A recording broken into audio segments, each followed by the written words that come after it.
तो ये जर्नी काफ़ी लंबी रहती है। उस जर्नी में मेंटली अपने आप को मोटिवेट रखना, अपने आप को बूस्ट करते रहना, वो भी इक्वली इम्पॉर्टेंट है। और इसीलिए अपने आप पर भरोसा बेहद ज़रूरी है।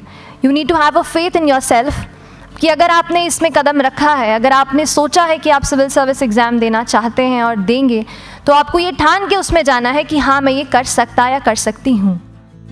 नारी शक्ति है, सम्मान है, नारी गौरव है, अभिमान है। शिक्षा की नई राहें और बदलते दृष्टिकोण की वजह से महिलाएं आज एक शक्ति के रूप में उभर रही हैं। आज के बदलते परिवेश में हर वर्ग की महिलाएं जिस तरह पुरुषों के साथ कंधे से कंधा मिलाकर प्रगति की ओर अग्रसर हो रही हैं, वह समाज के लिए एक गर्व की बात है। तो दोस्तों, आज हम बात कर रहे हैं भोपाल की सृष्टि जयंत देशमुख की। इनका जन्म 28 मार्च 1995 को भोपाल के कस्तूरबा नगर में हुआ। इनके पिता का नाम जयंत देशमुख है। वे एक प्राइवेट कंपनी में इंजीनियर हैं और इनकी माता का नाम सुनीता है, जो प्राइमरी स्कूल में टीचर हैं। सृष्टि की स्कूली शिक्षा कार्मल कॉन्वेंट स्कूल भोपाल से हुई। ये बचपन से ही पढ़ाई में इंटेलिजेंट थी। 12th क्लास में इन्होंने 93.4% मार्क्स स्कोर किए थे। इसके बाद भोपाल के ही Lakshmi Narayan college of technology में केमिकल इंजीनियरिंग में बीटेक किया। लेकिन इनका सपना IAS बनने का था, तो बीटेक के साथ साथ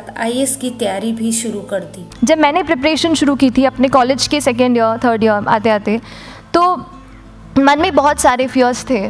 मैं भी एक नॉर्मल फैमिली से हूँ। मेरे फैमिली में किसी ने आज तक सिविल सर्विस का पेपर भी नहीं लिखा था। उन्होंने निर्णय कर लिया था कि उनका पहला प्रयास ही उनका अंतिम प्रयास भी होगा। UPSC एग्जाम की तैयारी के दौरान वे रोज न्यूज़पेपर जरूर पढ़ती थी। इसी तरह इन्होंने मेहनत और लगन से IAS एग्जाम 2018 में पहले ही प्रयास में ऑल इंडिया 5वीं रैंक हासिल की और महिलाओं में इनकी फर्स्ट रैंक आई। इनकी पहली पोस्ट असिस्टेंट कलेक्टर के रूप में डिंडोरी मध्य प्रदेश में हुई। फिलहाल ये नरसिंह नगर में SDM के पद पर कार्यरत हैं। वह एक समझदार और अनुभवी अधिकारी हैं, जो अपने अच्छे कामों के कारण पूरे देश में चर्चित हैं। उन्होंने मध्य प्रदेश के पूर्व मुख्यमंत्री शिवराज सिंह चौहान की लाडली बहन योजना को बढ़ावा देने में महत्वपूर्ण भूमिका निभाई है। इस योजना के जरिए MP सरकार 23 से 60 साल की उन महिलाओं को 1000 रुपए हर महीने दे रही है, जिनके पास 5 एकड़ से कम जमीन है और सालाना आय 2.5 लाख रुपए से कम है। वह ग्रामीण क्षेत्र में महिलाओं के जीवन में सुधार लाने की दिशा में काम कर रही हैं और प्रधानमंत्री ग्रामीण आवास योजना सहित अन्य सरकारी योजनाओं को लागू करने में महत्वपूर्ण भूमिका निभा रही हैं। इनकी शादी 23 अप्रैल 2022 को इनके ही बैचमेट डॉक्टर नागार्जुन B गौड़वा से हुई। वे मूल रूप से कर्नाटक के निवासी हैं। वे देश भर में कई युवा महिलाओं के लिए प्रेरणा हैं। उन्होंने UPSC उम्मीदवारों के लिए the answer writing manual book भी लिखी है, जिसमें मेंस के लिए आंसर राइटिंग से रिलेटेड बातें लिखी हैं। 500 पेजेस से अधिक की किताब बताती है कि